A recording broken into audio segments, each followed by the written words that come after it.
So, just a review from the last couple of weeks. We've spent a fair amount of time talking about a movement, an intellectual movement, but really a whole worldview movement called the Enlightenment that got started in Europe in the late 1600s, really picked up steam in the 1700s. Some ways maybe hit its peak in the late 1700s, about the time of the American Revolution and the French Revolution. And a huge emphasis of the Enlightenment was on human ability, particularly human reason, human ability to understand things mechanically and finally figure out how to solve our problems. And that was the Enlightenment. In many ways, the Enlightenment hasn't gone away. We're still living with the effects of the Enlightenment.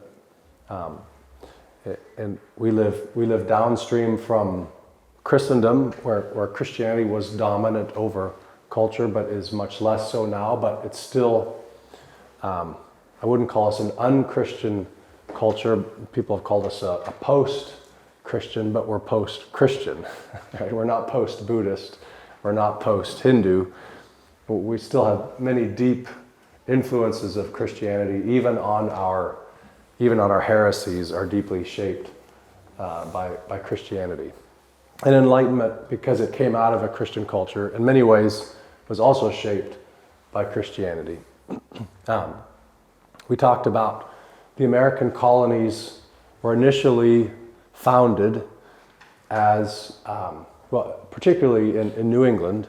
New England was founded as a Puritan colony. They were seeking a Puritan Protestant Christendom, a sense in which God's law was instituted for all of society. God's law was woven into civil law, right? And that was, they were not in any sense looking for a separation of church and state. They very much believed in a unity of church and state, of the society being covenanted to God. The Puritans saw themselves as a covenant people under God's special providence and covenanted to God and owing God their allegiance for everything, including government and politics. And then we talked about the fact that as the Enlightenment became more and more influential among particularly the intellectual elites, you have this Enlightenment stream coming in, and you have strong Orthodox Christian streams coming in, and sort of getting all mixed up at the time of the American founding. And so you had deeply Christian people with deeply Christian roots, and you had also Enlightenment influenced intellectuals like Jefferson and Ben Franklin and James Madison, who were very influential in crafting the new form of government, and still believed in many things of Christianity, but it was very much compromised by their beliefs in the Enlightenment as well. And last week we looked at it's not a simple, were they Christian or were they secular? There were a lot of different ingredients that got baked into the cake, right? All the way from the Wesleys on one end of the spectrum to Thomas Paine on the other end of the spectrum. And most people were somewhere in between, right? So any thoughts? That was probably the last 3 weeks or so. Any thoughts that have been rolling around in your head about that before we go on to new stuff? All right, so we talked about the American founding as in some ways a fragile alliance, somewhat a unexpected alliance between deists on one hand and evangelicals on the other, who united to form this new nation. But Thomas Kidd, he's a historian, one of my favorite evangelical historians. He teaches at Midwest Baptist Seminary in Kansas City. He's very good. He says that the deists and the evangelicals, they united around five points, five things that they held in common that everybody believed in, or virtually everyone believed in. And one was there was a widespread opposition to state-established churches, right? Like they had in the Old World, or even in Puritan New England. And the name for that was religious liberty, although that's a confusing term because when some people said religious liberty, they meant freedom from religion, and other people meant freedom for religion, which are two pretty different things, actually. But there was a general consensus that America should not have state-established state churches, right? Government-established state churches. That was pretty widespread. There were a few dissenting voices, but they didn't get much hearing. A second point that was agreed upon generally by all kinds of Christians in society, but by people in society, was equality of all people by virtue of being created by God, created in God's image. So obviously this is a deeply Christian idea. This is a Genesis 1 and 2 idea, that all men are created equal. And this is in the Declaration of Independence, right? Endowed by their Creator with certain inalienable rights. That almost everybody believed that, right? A third point that almost everyone agreed on was some version of human frailty, human sinfulness, human imperfection, human depravity. This was Calvinist Christians were very comfortable. This was part of their doctrine. It maybe sat less well with Enlightenment people because Enlightenment folks were thinking that perhaps our reason, our intellect, maybe could be less touched by the fall. Maybe our flesh, our desires are touched by the fall, but maybe our intellect can rise above. So they weren't totally coherent in that belief, but most people believed that human sinfulness was a real thing and had to be addressed in any government that was founded. Does that make sense? So you see that in James Madison in his Balance of Powers, right? He wanted 3 branches of government. And the reason why we needed 3 branches is because any one of them can go off the rails, and hopefully the other 2, if you don't put all your eggs in one basket, you don't put all your power in one branch of government, because that power is likely to corrupt. So we balance it out so that was an idea that came out of a belief in human imperfection, right? So a fourth very, very strong belief at the founding of America was the idea that virtue was necessary for a functional republic, right? No nation is going to work very well if you don't have a virtuous citizenry, and religion is the source of virtue.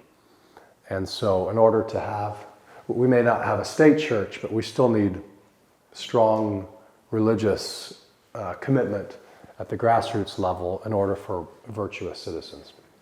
I can't disagree with that at all, right? Then a fifth idea, which was very widespread, was this idea of providence or God's particular purpose for this new nation of America. The Puritans spoke of themselves unapologetically as sort of a new version of Israel, right? And not everybody thought of themselves exactly as a new Israel, but almost everybody thought that God was doing something unique in history, that there was some particular work of God in this new nation. And of course, we all believe, I think we all believe in this room, that God is sovereign over history and that nations rise and fall based on God's providence. And so while I might take issue with America's not a new Israel, we don't have We're not the chosen nation like Israel was, but I still do believe that God was doing something unique and something special in history with the United States of America, which does not guarantee us anything in the future. It didn't guarantee Israel anything. When Israel went off track, God brought them down, right? Even though they were his chosen people. So, thoughts about these five points. Most of these we would agree with in one sense or another as gospel-loving people today. The pagan nations in general, as they're out in conquest or something, also feel like they're doing something on behalf of the gods, or a particular. Yeah. There was. There's usually a bigger. Yeah, you'd be hard pressed to find any nation in the history of the world that's leaders weren't claiming some kind of blessing from the gods. Right. That was true for Rome. That was true for Greece. That was true for. So this idea, it's yeah. Well, I think we're going to mention this in a little bit. The French Revolution might have been the first nation in history that was trying to specifically say, we have nothing to do with deity or the gods, right? They didn't realize that they were sort of crafting their own new religion, but yeah. Okay. So, and maybe this will sound strange for me to say after what we just said, but I do think in a lot of ways America's founding was sort of theologically incoherent. A lot of these beliefs sort of didn't necessarily make sense with each other, but they still all got baked into the cake. So talking about the intellectual influences of the Enlightenment. So Harvard was America's first university, founded in Boston by the Puritans. Only 16 years after the Mayflower. That was really soon. Mayflower landed in 1620. In 1636, they established a university. They believed strongly in education because they were a Bible-believing people. You couldn't be a good Puritan if you couldn't read your Bible. And so Harvard was founded as a seminary specifically to produce pastors for Puritan churches. But already by the year 1700, it was already starting to be influenced by leadership and professors who were buying into the liberal theology and the skepticism of the Enlightenment. And so, interestingly enough, Yale began as a split off from Harvard. Yale was an attempt to return to Orthodox biblical teaching because it was a group of professors who said Harvard is getting too theologically liberal. We're going to start something new. That was Yale, and that was 1701. These things. I mean, if we don't take care of what we have theologically, it can go away in a generation, right?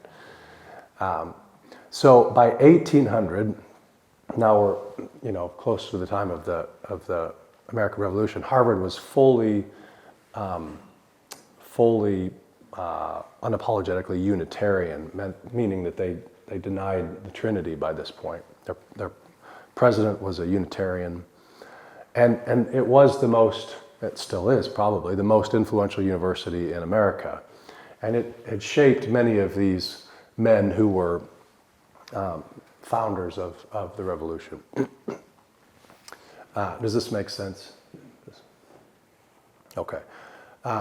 We seem to have trouble keeping institutional or educational institutions going without them becoming liberal. I don't know exactly why that is the case, but they do seem to be, they only seem to fall in one direction. That's towards liberalism.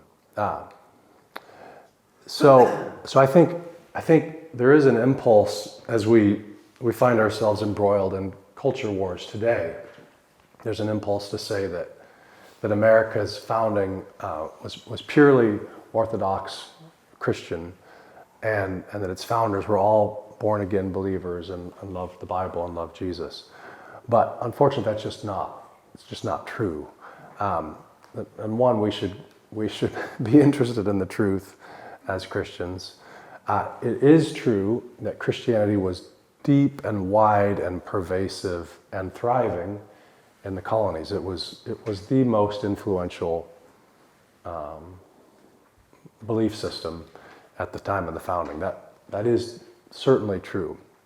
But many of the leading intellectuals who were trying to craft this new form of government, particularly men like Jefferson and Madison and Ben Franklin, they were already pretty deeply corrupted, I would argue, by Enlightenment ideas that had already significantly eroded their orthodox Christianity, their biblical Christianity.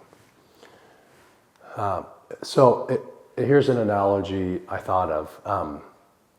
If I tell my kids that my parents and my grandparents were perfect, infallible people, that they never did anything wrong, my kids are gonna someday realize that's not true, right?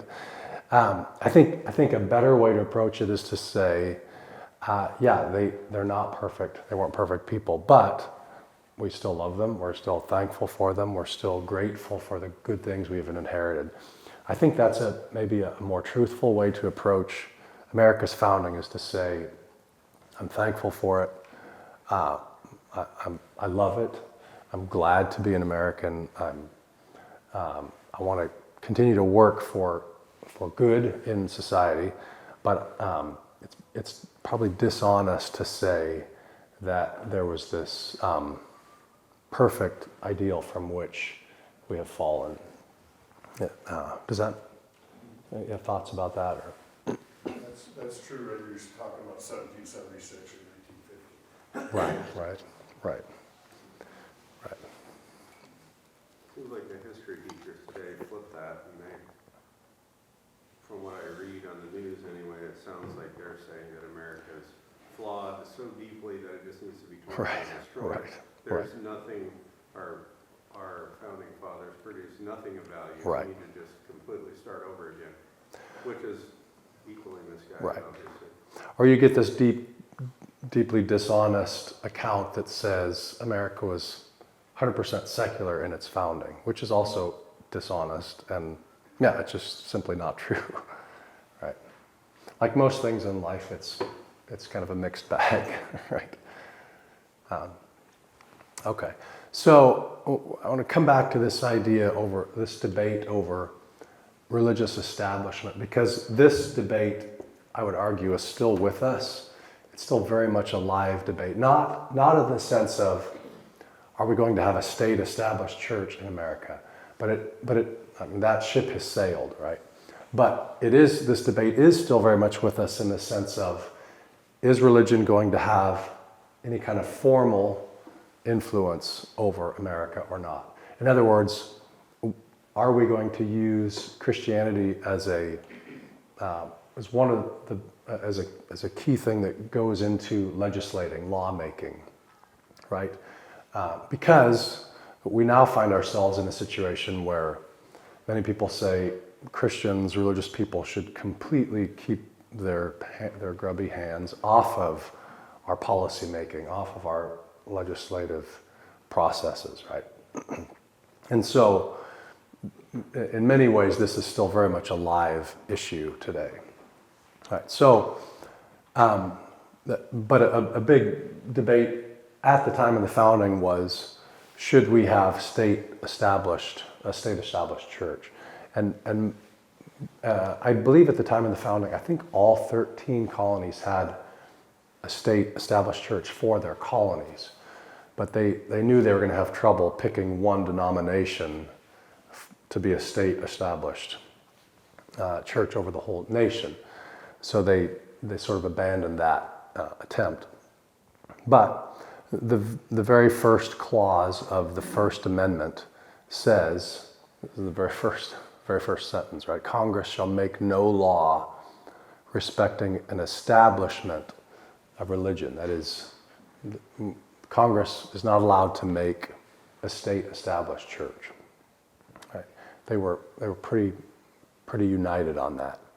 And again, we've talked about a lot of the reason was people were religious minorities fleeing religious persecution in the old world, and they didn't want to be persecuted by state churches in the new world. So there are different motivations for that. But in general, Americans were pretty united against a nationwide state church. Many of them were for, George Washington, John Adams were for colonial state churches. So you could have a state church of Massachusetts, or a state church of Connecticut, or a state church of Virginia.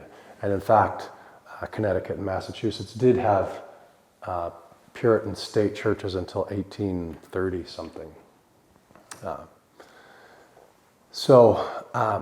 We've already sort of talked about this, but it wasn't just liberals like Jefferson who didn't want a state church, but it was also conservative evangelicals like Baptists who felt like they were sort of a religious minority at the time and felt like the Puritans were picking on them, and so they didn't want a Puritan state religion either.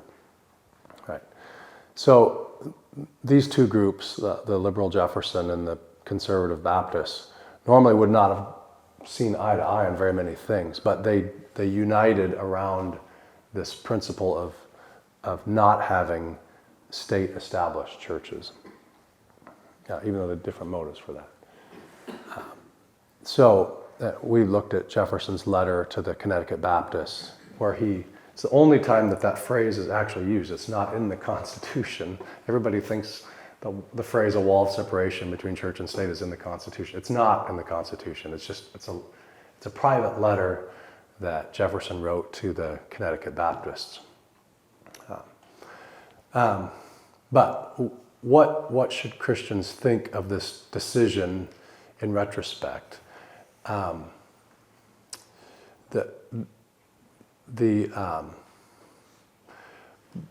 think where there's a danger in this is that maybe Bible-believing Christians didn't see at the time, was it does sort of point to a dualism. That is, Jesus is Lord of my heart and my feelings and my mind and my private life, but here in the public life, in the life that we share as a government, that will be secular.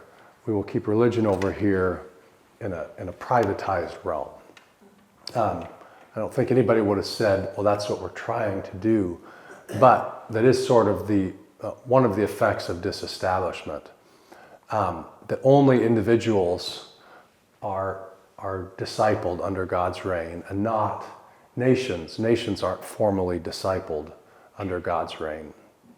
And that in some ways that suggests that religion is essentially a private matter, not a public matter.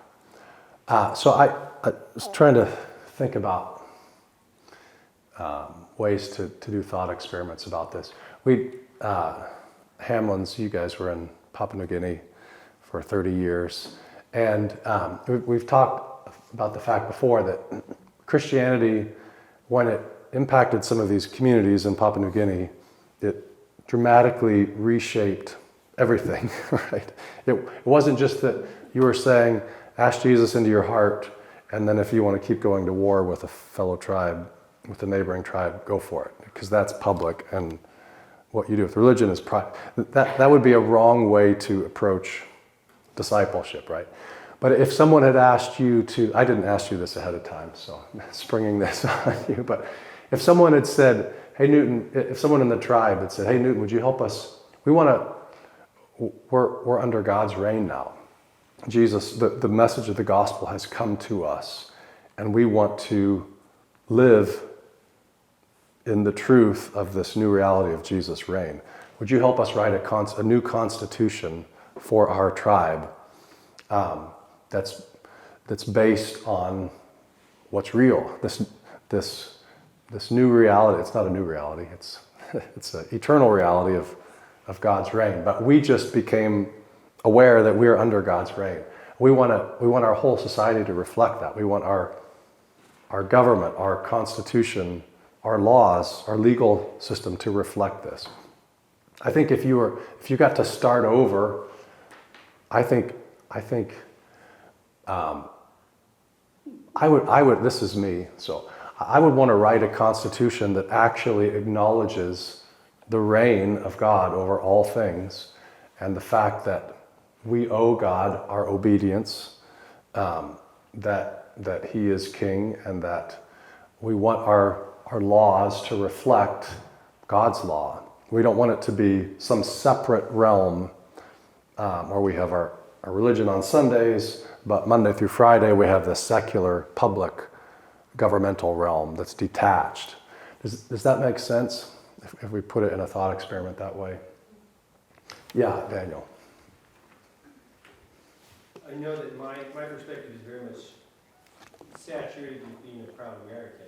So, but if we look at the early church, Jesus never gave a roadmap for creating a new. Right. He said, "My kingdom is not of this world." And so, what they're doing at the American founding is very much unique in that until Jesus comes back, there won't actually be a perfect government. Right. And I think all of those ingredients were practically negotiated to have religious liberty because there was 13 different denominations. Right. As well as atheism. Right. Though not popular. Right. And so I think a tremendous challenge for our church of 300 people to agree what is our sports team that we're all going to cheer for. And that's an amoral decision. I think it's quite amazing. Yeah. And that's a tangent, but I think it's a little, it's a thought experiment because none of us could capture, even if we proposed the theocracy, God is acknowledged.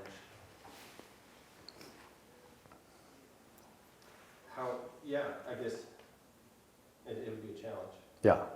So you mentioned the early church. The first 300 years of the church had one situation, that was intense persecution by the government, right? They were clearly a minority. Jesus was executed by the Roman state and a religious institution, right? And so, and then that's why we spent such a long time talking about Constantine, because that flipped that whole thing on its head almost overnight in a dramatic, surprising way, right? And so, in one sense, this is sort of a academic discussion because we don't get to pick these things, right? That Christians living in China this morning, they don't get to choose, right? They just have what they have, right? Doesn't mean they can't be faithful Christians. And so, I think you make a good point that Christians can live faithfully under any form of government. The Bible isn't prescriptive about you should have this type of government. It isn't. It does not say a lot about what type of governments we should have. It does say Christians should be subject to the powers that be, unless they're being commanded to do evil, right? So It does say quite a bit about the blessings of having the right types of people. yeah. If you have a good leader, the people flourish. If you have a bad leader, the people languish, right? The Bible says a lot about those kinds of things. If you look at our judicial system, clearly there's a lot of biblical tenets It's there. deeply influenced already. Even though there was a blending of what the decision makers actually thought, it does seem like we probably lean more biblically based on thought process and how we run things than non-biblical, I guess. Right. Yeah, a lot of our laws were initially based on biblical principles, right? That may be waning now. Yeah, it's waning, right? Yeah. Yeah, so again, it's not necessarily that we can pick a new form of government. We have the one that we have. I think that one of the things that I'm most concerned about as a Christian now is helping Christians to not put ourselves in a privatized cage, right? Where we say, well, I'm just supposed to stay over here. I'm not supposed to operate in the public realm. I'm supposed to keep my religion private and to myself because that's how we're set up. I think if we continually live in that mental cage, it's going to be hard for us to faithfully love our neighbors, to faithfully love our country, right? And so, but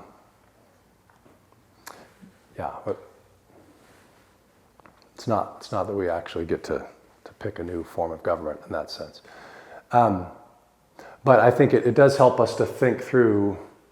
There have been people who thought differently than disestablishment.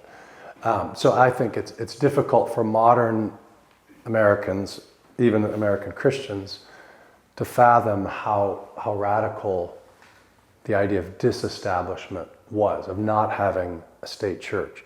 Because establishment had been the default assumption in the Western world from Constantine in 300 AD all the way up to, I think, the first Western countries that voted for or that attempted disestablishment were America and then France, within 10 years of each other, right? So nearly 1,500 years, it had been the assumption that there would be an established church.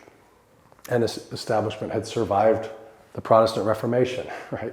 The Protestants who came out of the Protestant Reformation still wanted an established church. They just wanted it to be a Protestant church rather than a Catholic church, right? So it had survived lots of earthquakes. It did not survive the Enlightenment. Would you say that government functioned? I mean, did society fundamentally function better? Under disestablishment? Or? Under the church being involved. Yeah. So another, we're going to look at this. I told you we were going to end with our political theology class at Christmas. And I had a couple of people say to me this week, excuse me, we're starting we can't start a new adult Sunday school classes that are men's and women's until we get this new facility open, and that won't happen until probably late February. And so in some ways it doesn't make sense to start a new, if I start something new in January, it's going to be very short-lived because anyway. So I think we have enough material to work with to keep going on this until beginning. Maybe some of you are dismayed to hear that. We were just talking about, and I sat down, I'm like, isn't this the last one? Yeah. No, so I got sidetracked. What did you ask, Mark? Well, I mean, from a true functioning of society. Yeah. Oh, okay. I didn't remember where I was going with that. So we're going to look at, after Christmas, in disestablishment, the church actually thrived. Like, the American church went through an explosion of growth in the early 1800s, the Second Great Awakening, that really nobody expected. And some people thought, the Enlightenment values were going to rise to the fore and the church would just kind of fade away. And that's not what happened. Second Great Awakening happened, and you had, particularly the Baptists and the Methodists went crazy in a good way. The Holy Spirit went crazy through the Baptists and the Methodists in this huge explosion in church growth. And they were not, and the established churches kind of withered up and died. And the Puritans and the Anglicans were the two main established churches. So we're going to look at how that happened. And you could make a really strong argument that the church does a lot better when it's not privileged. Because what you had was a lot of privileged Puritan pastors who were kind of fat and happy, and people were supposed to come to church whether they worked at it or whether they didn't. And the Anglican pastors who they could mail it in every week, and it didn't matter because he was still going to get a salary, right? Whereas these Methodist circuit rider preachers worked their tails off, evangelizing all over the West, and God used this massive explosion of church growth in the early 1800s, which really reshaped the new country of America. So you could sway me that establishment maybe isn't great for the church. Our church was founded, the reason we were called the Free Church is because we were trying to break free of the state church in Scandinavia, right? It was founded mostly by Scandinavian former Lutherans who were breaking away from the corrupt Lutheran church, state church of Scandinavia. And they said, that old wineskin needs to be busted because we have this new wine of not the new wine, but the wine of the gospel is busting open these old wineskins of these old state established churches. So, but I think the balance, so we all really believe in disestablishment. No, I don't think any of us, I don't want to be an established church of Central City, right? But I also, on the other hand, don't want us to privatize our faith. And I think that's one thing that can easily happen in disestablishment is it can disciple us to privatize our faith, to privatize our Christianity, to forget that Jesus is actually king over everything, including nations. Right? Does that make sense? I don't think there's a tension that's not ever going to go away until the true king comes back. Right? We're not ever going to resolve that tension. There's never going to be a situation in which if we feel comfortable, then something's probably wrong. Right? I'm not suggesting that we can solve this tension. I think it's built into the already not yet of the kingdom. Right? Does that make sense? Right. All right, there's a lot. There's a lot here. So there was a guy named Alexis de Tocqueville. This is a very abridged, small print version of his book. He visited America in the 1830s. Where's our Hillsdale students? You guys have probably studied de Tocqueville, right? What do you remember about de Tocqueville? He had a lot of interesting critique and commentary on America. Yeah. I'm sure you'll get to this questions, but I think he was pretty complimentary, but also had some interesting insights because he wasn't of the country. Right. And just interesting warnings for the nation. Right. He was French, part of the French aristocracy, and was he a believer himself? I'm sure he was part of the. Yeah. So by this point in time, France has gone through its own revolution, which collapsed in a great smoking crater, and then Napoleon, out of the rubble of the failure of the French Revolution, you have the strongman Napoleon comes up, and then that was a disaster. Anyway, France has gone through a series of tumultuous disasters politically, which affected de Tocqueville's family very much. But he comes to visit America in 1831 or 1832, and he was just a really keen observer. He had a fresh set of eyes because he was an American. He had never been to America before. And he wrote a very long, very interesting book about what he observed when he came to America. And the thing that struck him was so he arrived in the middle of the Second Great Awakening, right? This tremendous religious revival that's going on in America in the 1830s. And he sees that this is a deeply Christian place. And it's just going through the Second Great Awakening. But he also sees that it doesn't have state-established religion. And this to him is a kind of a wonder. How can they be strongly Christian and they're not officially Christian? And he writes a lot about this situation. And one thing he writes about, so in the 1830s, the Mormons get started. The the Seventh-day Adventists, which were really crazy when they got started. The Campbellites, there were a whole bunch of crazy cults that got started in the 1830s that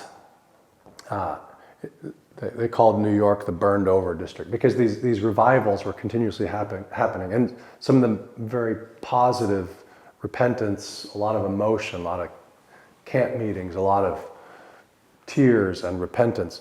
But you also had a lot of crazy upstart beliefs like the Mormons. And one thing he was wrestling with was, why do they allow all these crazy, obviously unchristian cults to just get started? Why doesn't the government clamp down on them? Why doesn't it prohibit the Mormons from doing their thing? And why is the government not under the teaching of God's law when it comes to the public order? Because you could say that Mormonism was actually very destabilizing in the plural marriages, and they just were kind of followed by trouble wherever they went. They were led by a charlatan, right? And so he's just puzzling through. He's trying to work this through in his mind in really insightful ways. This new thing where we want freedom of religion, where the government doesn't pick a side, but we also want law and society and public policy to deeply be influenced by and deeply reflect Christian values. And this seems to him to be like, I don't understand how these things go together, and I'm not sure they're going to hold together over time. Excuse me.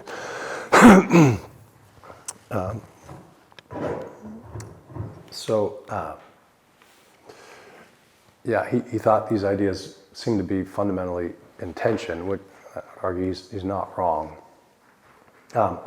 But because American society in the early 1800s was so deeply saturated with Christianity, that tension didn't yet reach a breaking point. Does that make sense?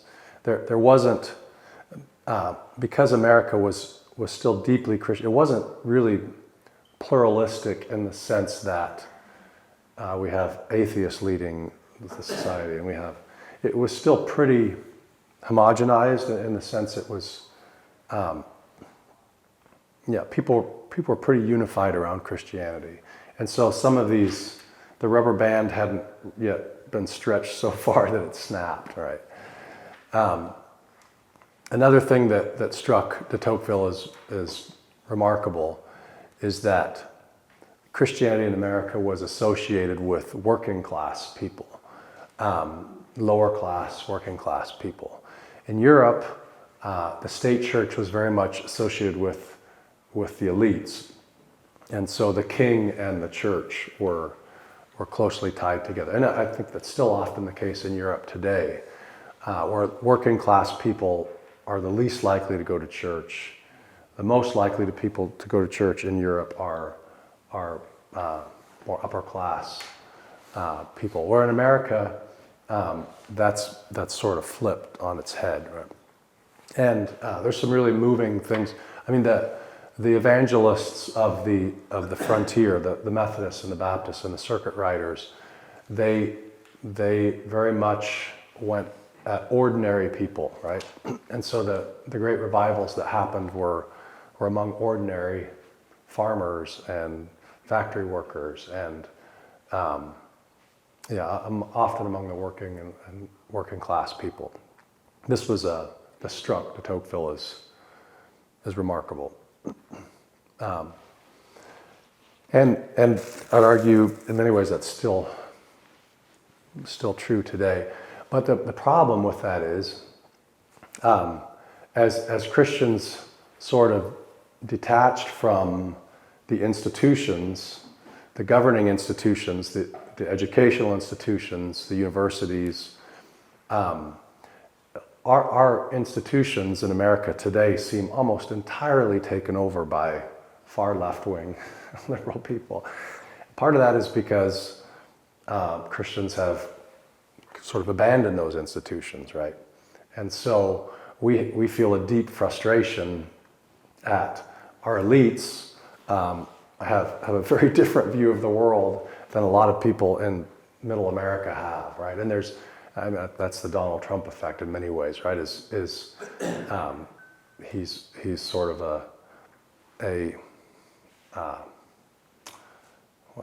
I'm trying to think of a churchy way to say this. What I want to say is a middle finger to the elites, but maybe that's the best way of saying it, right? He's people like it because he goes after the elites and he's not afraid to go after them. And because we're middle Americans are deeply frustrated at the elites, educational elites, media elites, news. You think of all the elite institutions in America, virtually all of them are virtually 100% run by left-wing people, right? And that's very frustrating to normal people on the ground, right? And so this is a frustrating situation we find ourselves in. Does that make sense? I think it has changed, though. I think. Yeah. I mean, when you fundamentally look at who typically conservative versus liberal, if you want to put them in that categories, when you look at the fundraising machine, Mm-hmm. the working class tended to have less money, but when you looked at how this political process in the last situation came along, I mean, there was a lot of Right. unions and stuff that actually Yeah. tended to be more conservative. Trump did a remarkable job at communicating with working class people in a way that Republicans hadn't done for Which quite is a while. really interesting. But now we find ourselves in still almost three-tiered group now. So Right. you have potentially liberals, but then even within the conservative, we have a very split conservative base. So Right. like you have your Freedom Caucus folks, and you have the others, and then, I mean, just this last Right. week I was in DC all week, it was very clear that, on the conservative side, we clearly did not see how we govern There's a lot of in churn the same way. going on within the Republican Party right now as like, what are going to be the new ideologies that Right. actually rise to the fore? And I hope that Christians will exert influence on people like Trump and his administration, because I don't know how strong his actual Christian convictions are, and so I think this is a critical moment in American politics, because we don't have the media heights, we don't have education's heights, but we do have political power right now. Like, can we build something constructive out of that? Remains to be seen. So I hope we can. I don't think it's clear how serious anybody's Christian Right. convictions are Right. until trouble comes. Yeah. Yeah. Well, and I was thinking about that when you were talking about how when, Christianity flourished in the hardest of seasons. And I think, isn't that just all of our testimonies? Mm-hmm. That's where we know we need a Redeemer. Right. And when we don't step back and press in and show His redemption in our lives, it's a testimony to non-believers and believers. And so, like you said, be in the world but not of the world. Right. We don't get to pick the times and places of our birth and the governments that we live under, and but we're called to faithfulness regardless of where we find ourselves, right? And to love our neighbors, and to work for the good of. That's Jeremiah 29, right? Work for the good of even the much less than perfect governmental situation under which you find yourself, right? Right. Okay, so we're out of time. One of my favorite theologians through this process is a British guy named Oliver O'Donovan, and he's wrestling with the same questions too. And he says, I'm paraphrasing him here, but he says Christians should not simply look to a neutral public space, in other words, a public governmental realm, a policymaking realm that's supposedly neutral. Rather, Christians should pursue some kind of Christendom, we can't get a formal Christendom, but an informal Christendom where Christian principles are given a preferred status in law because they're true. They're the only ones that actually work, right? Any nation that founds itself on an alternate reality, it isn't going to end well, right? And so he's encouraging us to think about how can we exercise our muscles Christianly in an informal way, exerting influence at the local level and then as high as God gives us to rise at a national level. Does that make sense?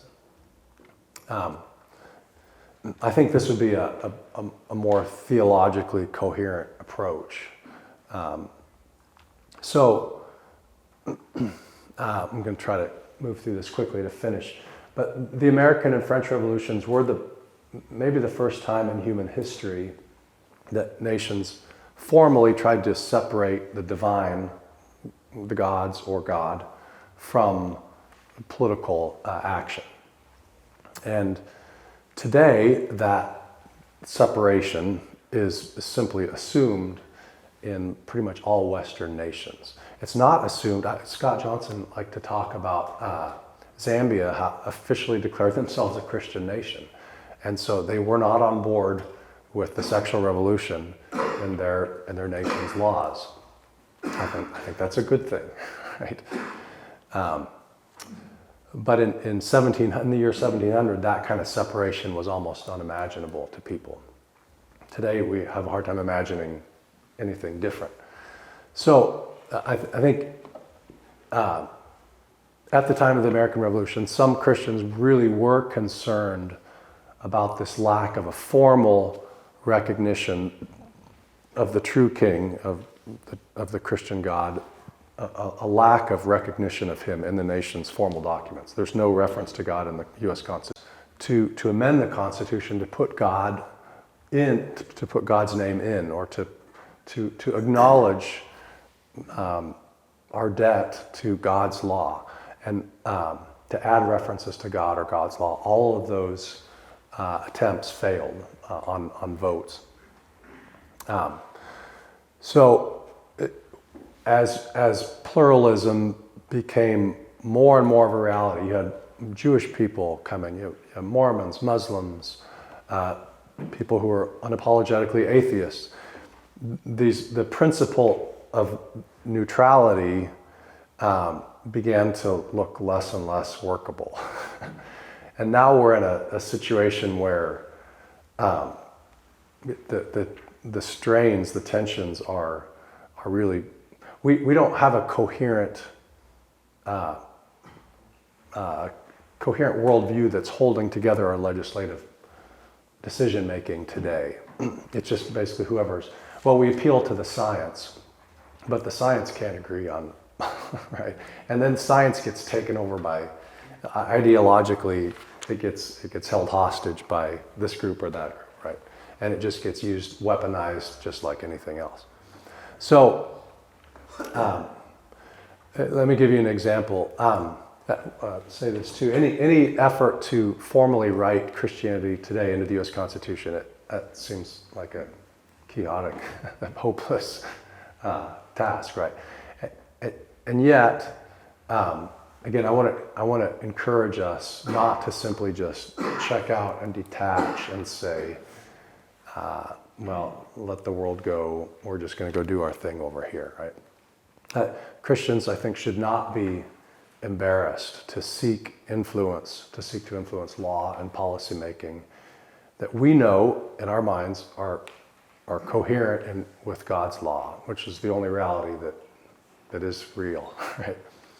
So if we don't follow the Bible's version of reality, some other version of reality is going to get adopted, and it's not going to be neutral. So let me give you a couple of examples. You hear people say all the time, you can't legislate morality, which is silly. That's the only thing you can legislate. But that's all we do legislate is morality.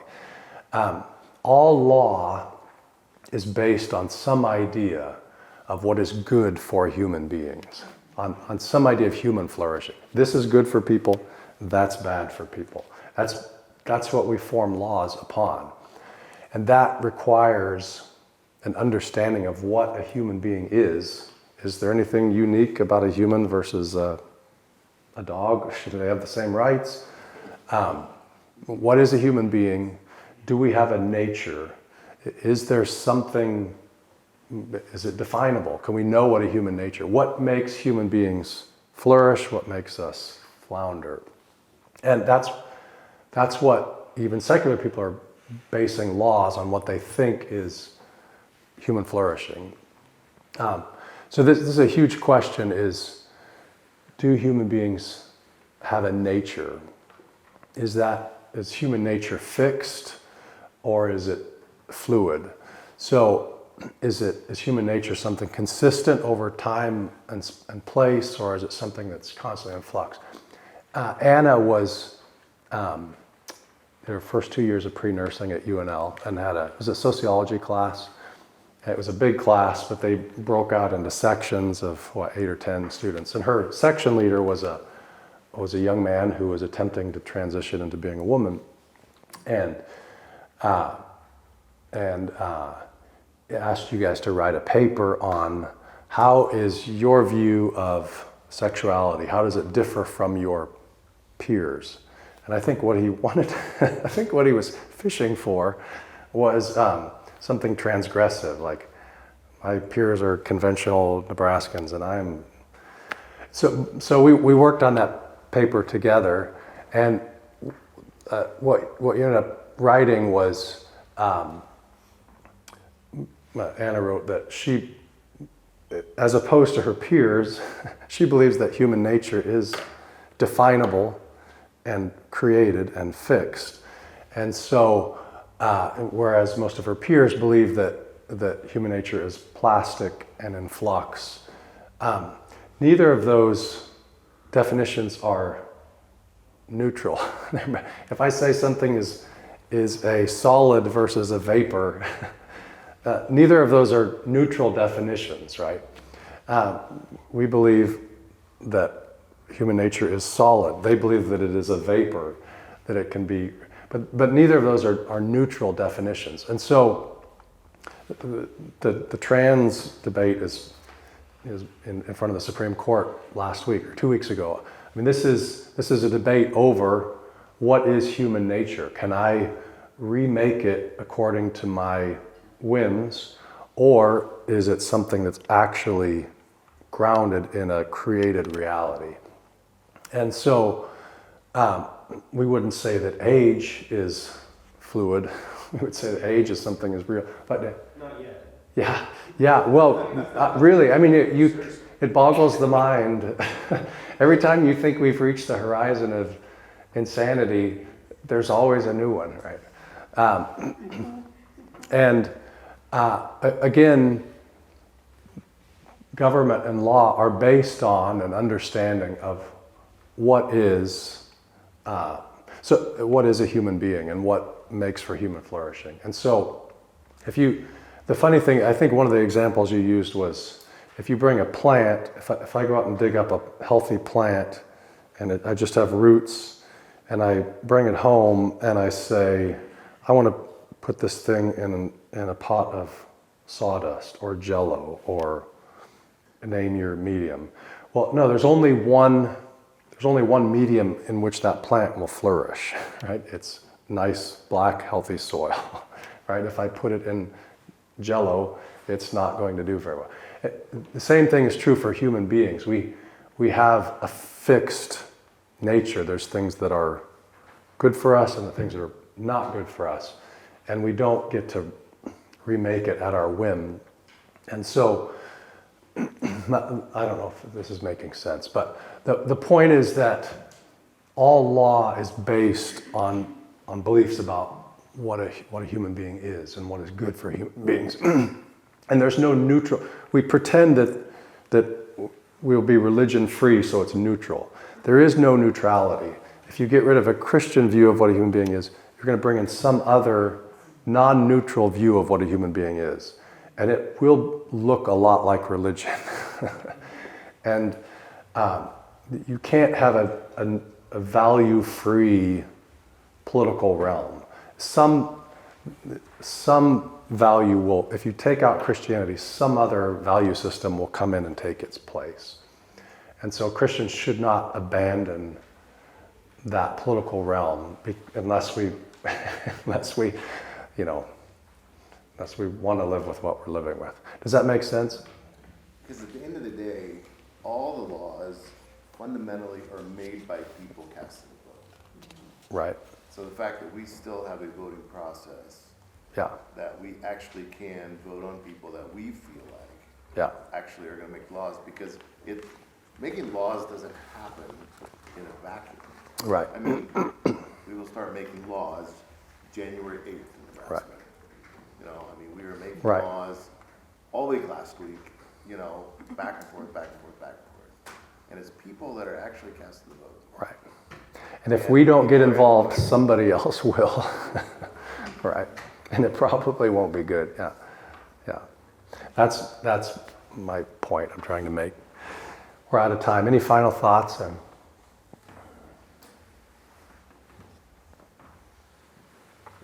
You did good even with your voice.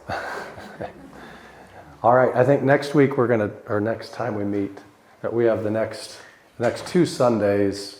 There's no Sunday school class, and we resume on January 5th, I think. No, is that? No, 12th. January 12th. This class will resume on January 12th. And we're going to talk a lot more about the Second Great Awakening and then the influences on U.S. politics from that. So, all right, Mark, would you close us in prayer?